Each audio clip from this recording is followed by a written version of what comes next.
Let's begin another week of our 4.5 year verse by verse journey through God's inspired holy word by turning back to John chapter number 9 and continue talking about Jesus' confrontation with the Jewish leadership, particularly the Pharisaic leadership in Jerusalem during the Feast of Tabernacles time, 6 months before Jesus' death and resurrection. He had just completed this extended, heated debate about identity with the Pharisees, and he'd concluded it with this idea that he was the I am, and the Pharisees wanted to stone him to death for blasphemy at that point.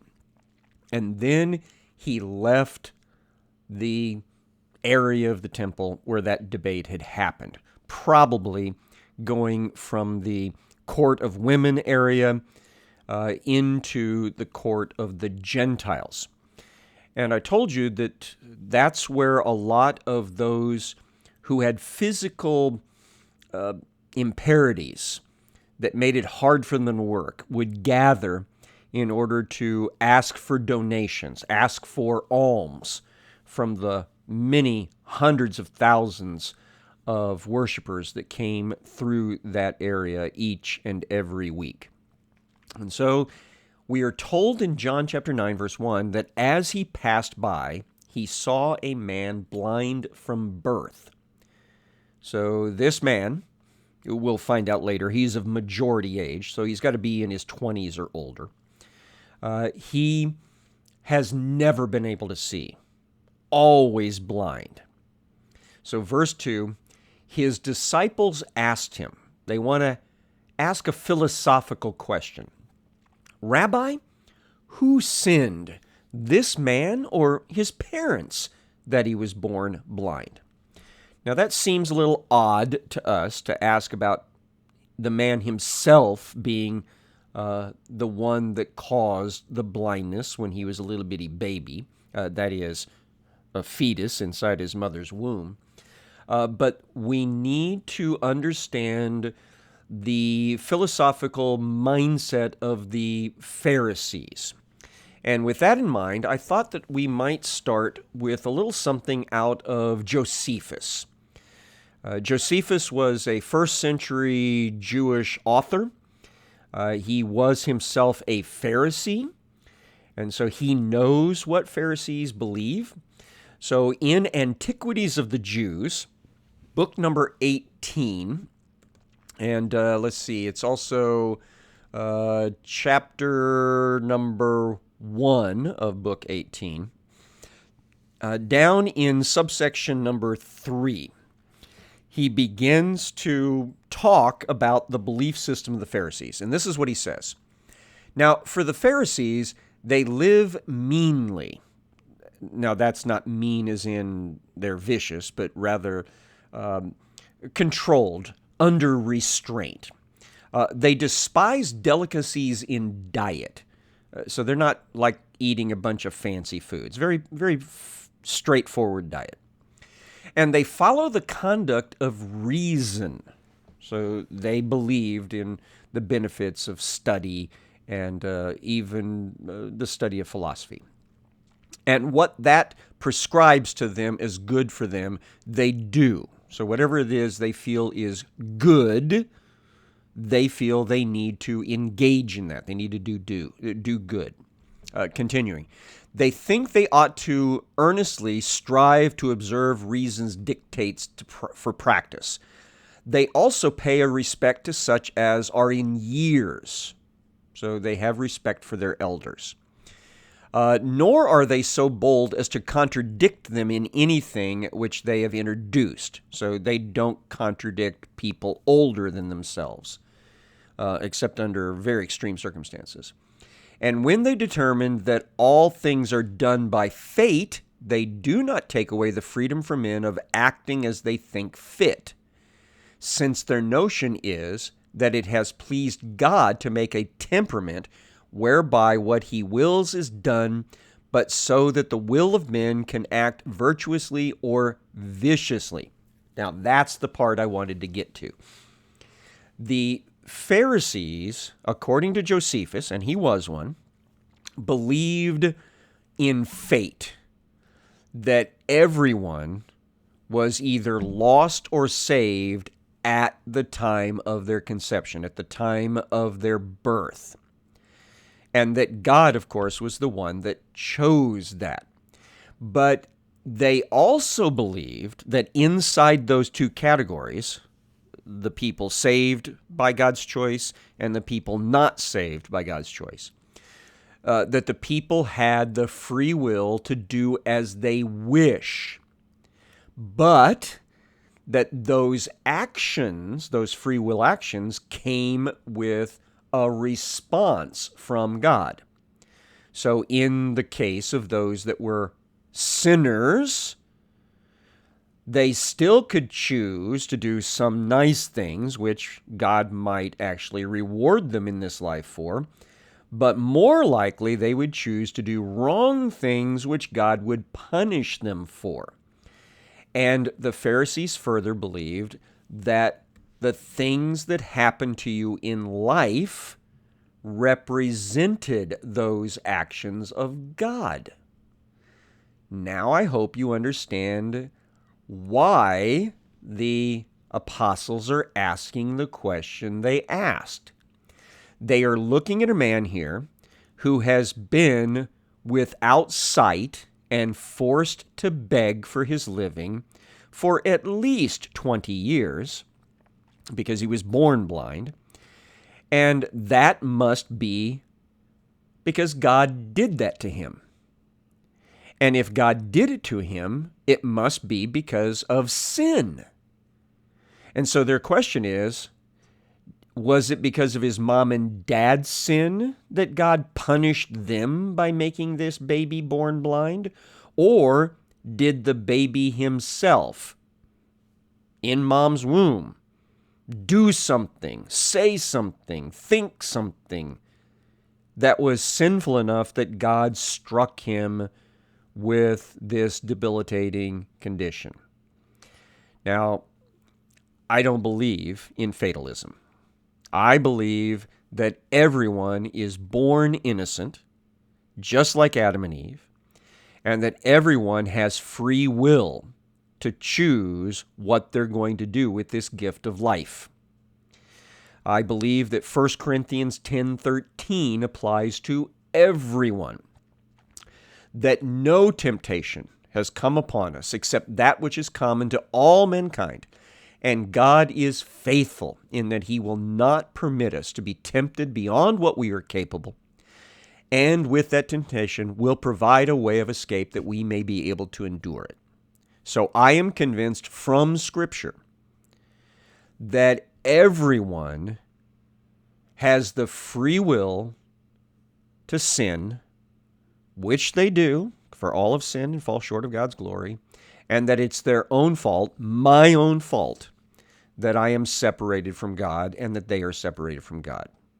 And that the things in life may sometimes be a result of my sin choices, but not always. The book of Ecclesiastes talks about there being randomness in certain parts of life. That is, the victory doesn't always go to the strongest army. The race doesn't always go to the fastest person. Circumstances sometimes end up with random effects. We also live in a fallen world. So when we put all of this together, there is no reason to think that a baby born with a debilitating disease was born because they sinned. They couldn't have sinned inside the womb. I just don't believe that. I don't think there's any scriptural reason to believe that.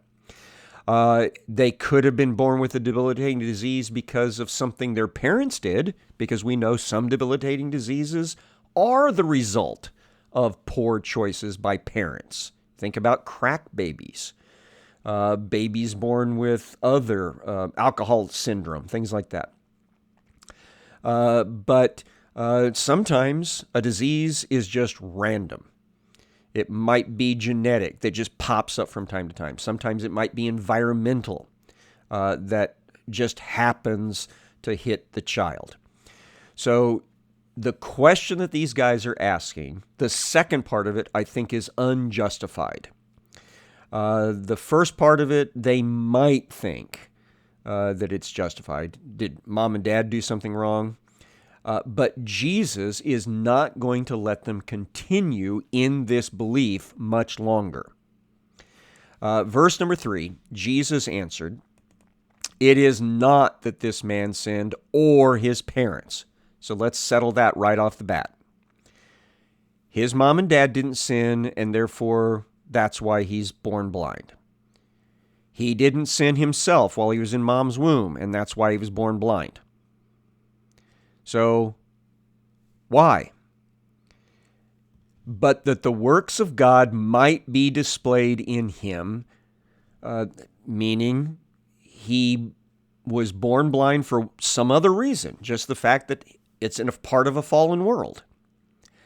But God is going to use it for his glory. Verse 4, "We must work the works of him who sent me while it's day. Night is coming when no one can work." So Jesus wants them to understand our responsibility is do the best we can with what's in front of us, to do God's work in every opportunity. Think about later writings. Whatever your hands find to do, do all to the glory of God, right? Everything we do, we should be keeping our eyes open to do something for God to benefit from. And God's greatest benefit is to see people saved. Jesus goes on to say, "As long as I'm in the world, I am the light of the world." He'd actually been saying that in the previous context, that he's the one that's bringing God's glory and shining it so that people can come out of darkness. So here's a man that has been in perpetual physical darkness his entire life. And Jesus is wanting to bring the light to him. Not just physically, but spiritually too.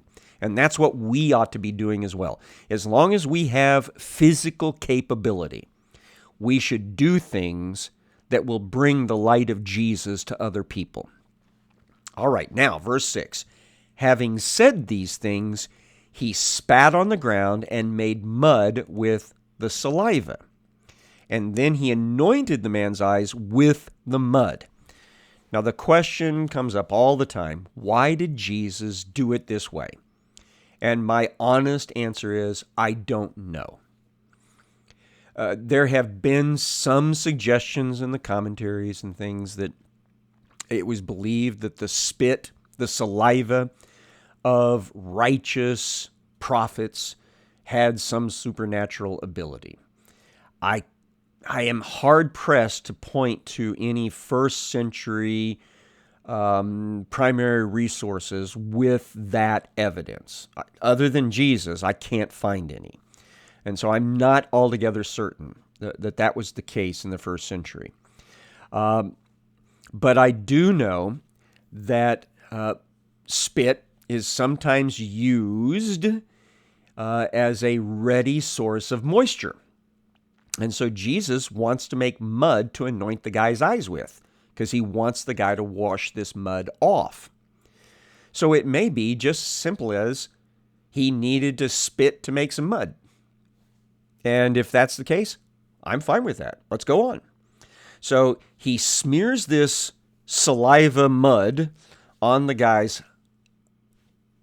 unseeing eyes. He's never seen with them, remember. And then he gave him a command. He said to him, "Go, wash in the pool of Shalom, or Salom, which means sent." Now, this is the pool. We've talked about it before. It's on the extreme south end of the city of Jerusalem. I've been there. It's really cool to stand there with this, where this story had taken place. So it was called Siloam because the water had been sent there to this new pool in the days of King Hezekiah from the Gihon Spring, which is about midway up the ancient city of David, the ancient city of Jerusalem, from the pool of Siloam. Because Hezekiah did not want the water spilling out into the Kidron Valley anymore, where it might be used by besiegers. So he wanted to keep the water inside the walls. So he sent it to a new pool, which was named Sent, or Siloam.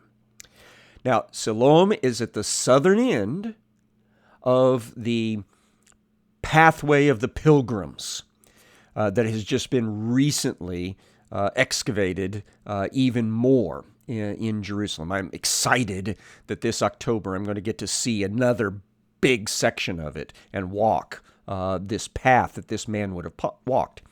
But what would happen is many of the people coming to Jerusalem would wash down at the Siloam pool and then walk the steps of the path of the pilgrim up to the Temple Mount and then go up in worship. And so Jesus is at the Temple Mount. He puts the mud on this man's eyes and says, I want you to go and wash this mud off down in the pool of Siloam, making him go the reverse trip down this path of the pilgrims to the Sent pool. And so what happens? So he went as he'd been instructed, he washed as he'd been instructed, and he came back to the Temple Mount area being able to see. Now imagine what that must have been like for him, where he is basically having to depend on his own memory of this Pilgrim of the Pathways, if he'd ever walked it before, or he's depending on people to help him make his way down this path. It's about 1/10 of a mile, I think, from the Temple Mount down to the Pool of Siloam. And once he gets down there, he walks down the steps into the pool. It's a big pool. They've only got a small part of it excavated, but it's a massive pool.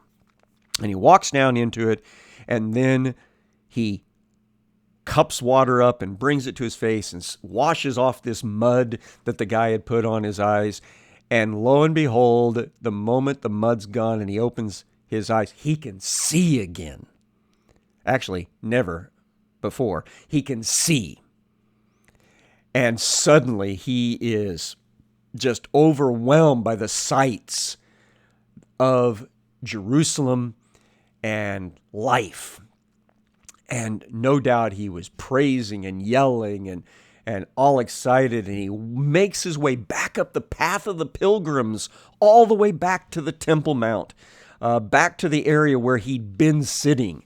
And verse number 8 says, the neighbors and those who had seen him before as a beggar were saying, is this not the man who used to sit and beg? He'd been here long enough, at least 20 years. He'd been here long enough that people got used to knowing him. All of us have people that we don't really know, but we pass by them on a regular basis, maybe driving here and there, and they happen to be there all the time. We know who they are. We see them. We're not intimate with them, but we are acquainted with him. That's what's happening here. People who had passed by him, no doubt given him many a coin, they suddenly see him all excited and using his brand new eyes in such a way that they're like, what's happened? And some were saying, oh yeah, it's him. Others were saying, no, he just looks like him. And he kept saying, I'm the man, I'm the guy, it's me. And so he is ecstatic about this new part of his life. And so they said to him, well, how are your eyes opened? How can you see now? And he answered, there was this man called Jesus. He made mud and he anointed my eyes. And then he told me, go to the pool of Siloam and wash. So I went, I washed, I received my sight. And so he is quite happy and excited to share the good news of Jesus and his new sight. And that is definitely where we ought to be, hadn't we? Every last one of us should be ecstatic about how Jesus changed our lives, brought us out of the darkness of sin, brought us into the brilliant light of God. And we should be ready to tell anyone and everyone about the hope of salvation we have, right? And so he's told all this, and they said to him, well, where is he? And he said, I don't know. That was quite a little while ago. That Jesus anointed his eyes and sent him off down the path. And so now we've got a problem, because some of the people hearing all of this heard him say, the Jesus guy anointed my eyes with mud and told me to go to the pool and wash. Those activities were counted by the Pharisees as work. To make mud of any sort was work. To smear it on somebody's eyes would have been work. To wash it off would have been work. And so some of these guys are anti-Jesus people. And the moment they hear that, verse 13, they brought to the Pharisees the man who had formerly been blind.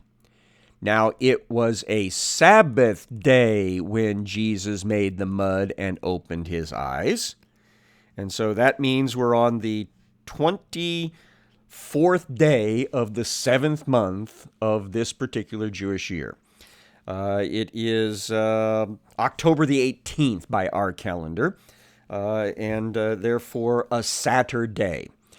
And he, Jesus, has violated the Pharisaic rules about keeping Sabbath. So the Pharisees are now involved in investigating this Jesus violation. Because remember, they have been investing a lot of time and effort in trying to find something they can bring Jesus up on charges for. And now they think they might have it.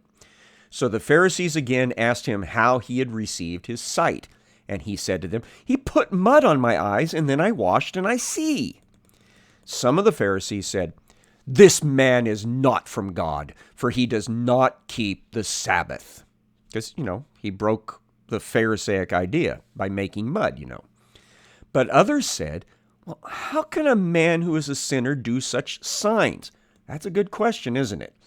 How could somebody make a man who'd never been able to see, let alone on the Sabbath day?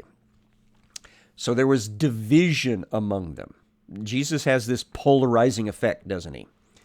So they said again to the blind man, what do you say about him since he opened your eyes? And he said, he's a prophet. And so the Jews did not believe that he'd been blind and had received his sight until they called the parents of the man who had received his sight and asked them, is this your son whom you say was born blind? So the Pharisees are now looking for a way to disprove that this miracle happened. So they call in mom and dad, which means that, again, this man must not be super old because mom and dad are still around and are looked at as authoritative figures in his life. So they asked the question. Notice that they phrased it in such a way that they're questioning their veracity even before they give their testimony. Is this your son whom you say was born blind? How then does he now see? There might have been already the thought that they could bring this guy and his parents up on charges of cheating people for alms. So their response, his parents answered, oh, we know that this is our son and that he was born blind. And I no doubt would think they were also thinking, and we can prove it. We got plenty of people that can bear testimony that he has never been able to see. Verse 21, But how he now sees, we don't know, nor do we know who opened his eyes. You ask him. He's of age. He'll speak for himself. Now, when they say he's of age, we know that the age of majority amongst the Jewish people was considered to be age of 20, because in the Old Testament story of the Exodus, those who were under the 20-year mark were not held accountable by God for the judgment or for the refusal to go into the promised land, and therefore come under God's judgment of having to die in the wilderness. So 20 seems to be the age of accountability, not too far off from where we count it, not accountability, but a majority. We do usually about anywhere from 18 to 21 years of age. So split the difference and you've got the Jewish idea. So he's over that age, and they are telling the Pharisees, you can talk to him. He's legitimate. He can answer his own questions. Now, why? Why did they go that track? Verse 22, John slips in here to remind us of the current situation. His parents said these things because they feared the Jews, specifically the Jewish leadership, the Pharisaic leadership. For the Jews had already agreed that if anyone should confess Jesus to be Christ, he was to be put out of the synagogue. And therefore his parents said, he's of age, ask him. So the Jewish synagogues were controlled mostly by the Pharisees, and the Pharisees had put the word out, anyone who dares suggest that Jesus might be this Messiah, they're going to be excommunicated. And if you were excommunicated from the Jewish synagogue, people wouldn't shop at your stores. They wouldn't let you shop at their stores. They wouldn't follow through with marriage contracts. Sometimes divorces would be initiated, things of that nature. Disowning, disinheriting would take place.